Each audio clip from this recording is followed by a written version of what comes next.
بسم اللہ الرحمن الرحیم۔ روایت حفص اور بقیہ قراءات، امت مسلمہ اور ایک میڈیا اسکالر، تحقیق و ریسرچ کا معیار۔ آج کی گفتگو امام زرکشی اور ان کی کتاب البرہان کے حوالے سے۔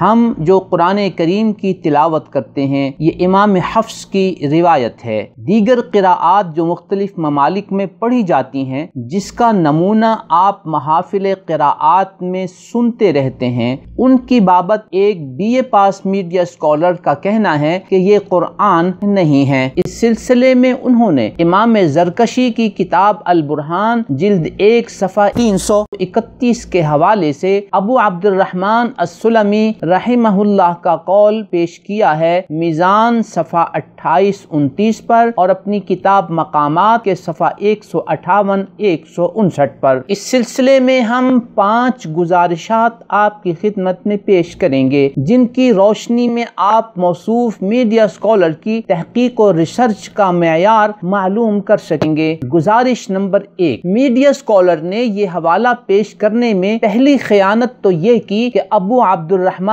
سلمی کی آدھی روایت پیش کی اور اس کا آخری حصہ نقل نہیں کیا اور اسے آپ سے چھپایا۔ ابو عبد الرحمن سلمی کی عبارت کا اردو ترجمہ میزان کے حوالے سے پڑھ کے سناتا ہوں۔ ابو بکر و عمر، عثمان، زید بن ثابت اور تمام مہاجرین و انصار کی قرأت ایک ہی تھی۔ وہ قرأت عامہ کے مطابق قرآن پڑھتے تھے۔ یہ وہی قرأت ہے جس پر رسول اللہ صلی اللہ علیہ وسلم نے اپنی وفات کے سال جبریل امین کو 2 مرتبہ قرآن سنایا۔ عرضہ اخیرہ کی اس قرأت میں زید بن ثابت موجود تھے۔ دنیا سے رخصت ہونے تک وہ لوگوں کو اسی کے مطابق قرآن پڑھاتے تھے۔ امام ابو عبد الرحمن سلمی کی اس عبارت کا آخری جملہ ہے وَلِذَلِكَ اعْتَمَدَهُ الصِّدِّيقُ فِي جَمْعِهِ وَوَلَّاهُ عُثْمَانُ كَتَبَةَ الْمُصْحَفِ۔ ملاحظہ ہو، اسی امام زرکشی کی کتاب البرہان، جس کا معنی ہے کہ حضرت زید بن ثابت رضی اللہ تعالی عنہ کی اسی اہمیت کے پیش نظر کہ وہ نبی اکرم صلی اللہ علیہ وسلم کے آخری دور میں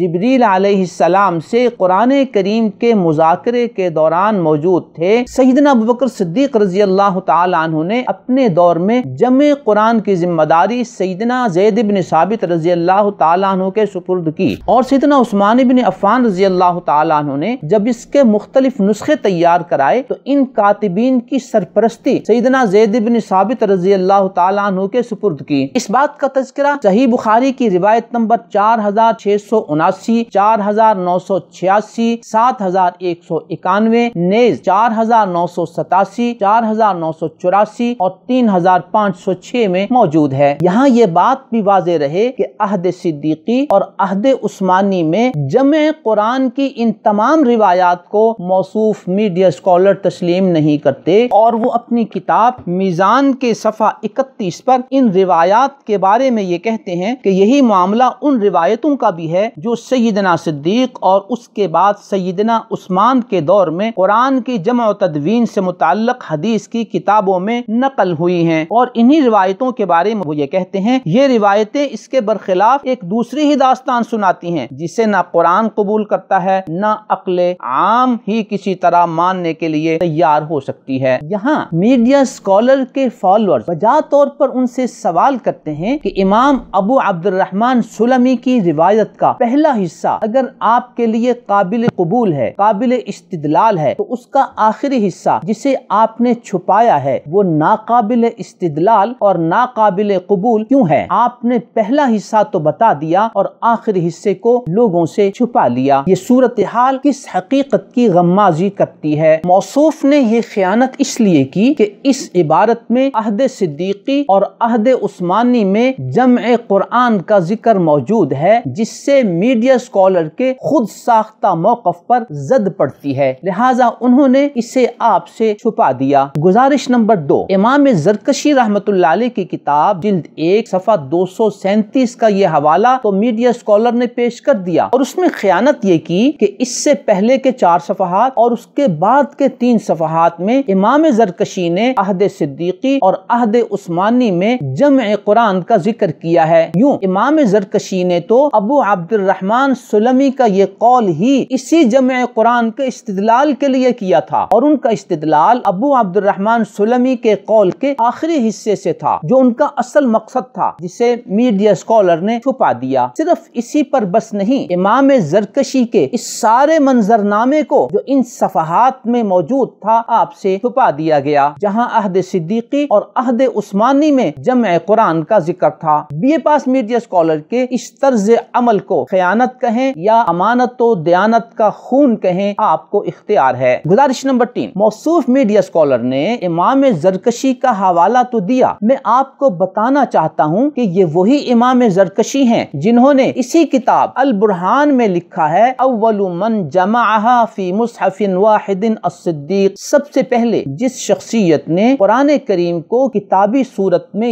یکجا جمع کیا وہ سیدنا صدیق اکبر تھے۔ ثم امر عثمان حين خاف الاختلاف في القراءة بتحويله منها الى المصاحف، سیدنا عثمان بن عفان رضی اللہ تعالی عنہ نے اس نسخے کو دیگر نسخوں کی طرف تحویل کر دیا، یعنی اسی کے مختلف نسخے تیار کرا دیے۔ ملاحظہ ہو امام زرکشی کی کتاب البرہان جلد 1 صفحہ 235، یہاں امام زرکشی رحمت اللہ علیہ نے واضح طور پر لکھا ہے کہ ایک مصحف میں یکجا جمع قرآن عہد صدیقی میں ہوا، جبکہ عہد عثمانی میں اس کے مختلف نسخے تیار کر کے مختلف شہروں میں بھجوا دیے گئے۔ کیا یہ حوالہ میڈیا اسکالر کو نظر نہیں آیا تھا؟ کیونکہ آپ نے امام زرکشی کی کتاب البرہان سے اپنے مطلب کی ایک بات تو نقل کی اور وہ بھی آدھی، اور امام زرکشی کے اس واضح موقف کو اپنے قارئین سے چھپانا علم خیانت نہیں ہے؟ گزارش نمبر 4، یہ وہی امام زرکشی ہیں جنہوں نے اسی کتاب البرہان جلد 1 صفحہ 227 پر قراءات کے بارے میں لکھا ہے وقد اجمع المسلمون فی هذه الاعصار على الاعتماد على ما صح عنهم، مسلمانوں کا ان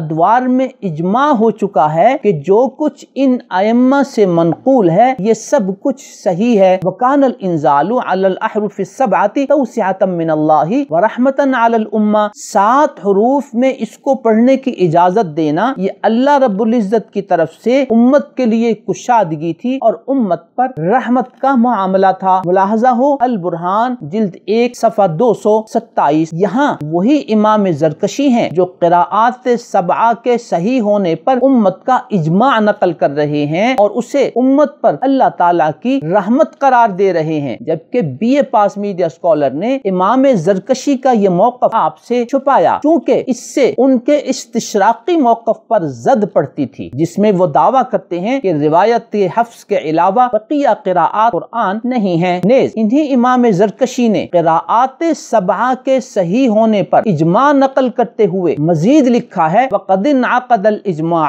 على صحت قراءت هؤلاء الائمة، اس بات پر اجماع منعقد ہو چکا ہے کہ ان ائمہ کی قراءت درست ہے، وانها سنت متبعۃ، اور یہ ایک متفقہ چلا ہوا طریقہ آ رہا ہے۔ ملاحظہ ہو برہان جلد 1 صفحہ 322۔ B A pass media scholar نے امام زرکشی کا یہ موقف بھی آپ سے چھپایا کیونکہ اس سے قراءات کی بابت ان کے استشراقی موقف پر زد پڑتی تھی، جس میں انہوں نے امت اسلامیہ کے اس اجماعی موقف کو تسلیم نہیں کیا اور اپنی کتاب میزان کے صفحہ 27 پر لکھا قرآن صرف وہی ہے جو مصحف میں ثبت ہے اور جسے مغرب کے چند علاقوں کو چھوڑ کر پوری دنیا میں امت مسلمہ کی عظیم اکثریت اس وقت تلاوت کر رہی ہے۔ یہ تلاوت جس قراءت کے مطابق کی جاتی ہے اس کے سوا کوئی دوسری قراءت نہ قرآن ہے اور نہ اسے قرآن کی حیثیت سے پیش کیا جا سکتا ہے۔ یہی میڈیا اسکالر اپنی کتاب مقامات پر لکھتے ہیں یہ تلاوت جس قراءت کے مطابق کی جاتی ہے اسے قراءت عامہ کہا جاتا ہے، اس کے سوا کوئی دوسری قراءت نہ قرآن ہے اور نہ اسے قرآن کی حیثیت سے پیش کیا جا سکتا ہے۔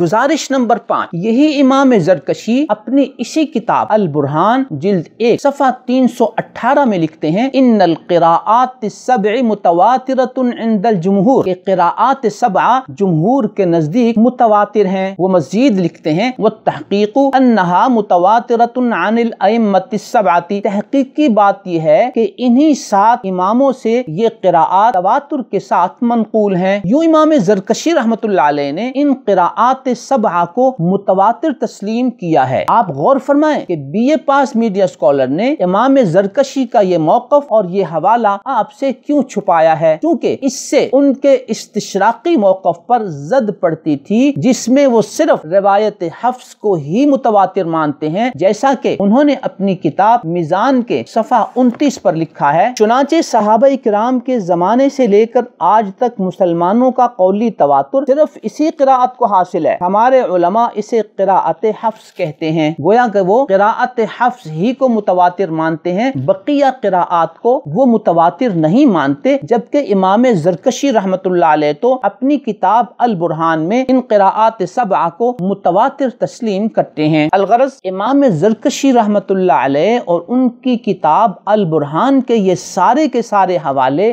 Be A pass media scholar کے حق میں جاتے ہیں یا ان کے خلاف جاتے ہیں۔ یوں محترم سامعین، B A pass media scholar کا اپنی کتاب میزان صفحہ 28 اور مقامات صفحہ 158 159 پر زرکشی کی کتاب البرہان صفحہ 237 کے حوالے سے امام ابو عبد الرحمن سلمی کی آدھی بات نقل کرنا اور بقیہ آدھی بات کو چھپانا، نیز امام زرکشی کی اس کتاب میں ابو عبد الرحمن سلمی کے قول کے سارے منظرنامے کو آپ سے چھپانا، جس میں امام زرکشی نے عہد صدیقی اور عہد عثمانی میں جمع قرآن کا ذکر کیا ہے، نیز امام زرکشی نے قراءات سبعہ کے صحیح ہونے پر اجماع نقل کیا ہے، نیز وہ ان قراءات سبعہ کو متواتر قرار دیتے ہیں۔ ان ساری باتوں کو آپ سے چھپانا کیا اس حقیقت کی غمازی نہیں کرتا کہ دال میں کالا کالا ہے؟ لہٰذا موصوف میڈیا اسکالر کے اس موقف میں کیا علمی وزن رہ جاتا ہے کہ صرف روایت حفص ہی قرآن ہے اور بقیہ قراءات قرآن نہیں ہے؟ اس صورتحال میں B A pass media scholar کی تحقیق و ریسرچ کی داد دی جائے یا ان کی خیانت کا ماتم کیا جائے، فیصلہ آپ نے کرنا ہے۔ نیز سوچئے کہ کیا ایسے شخص کی بقیہ تحقیق و ریسرچ، اس کی تقریر و تحریر، اس کے حوالے اور ریفرنسز پر اعتماد کیا جا سکتا ہے؟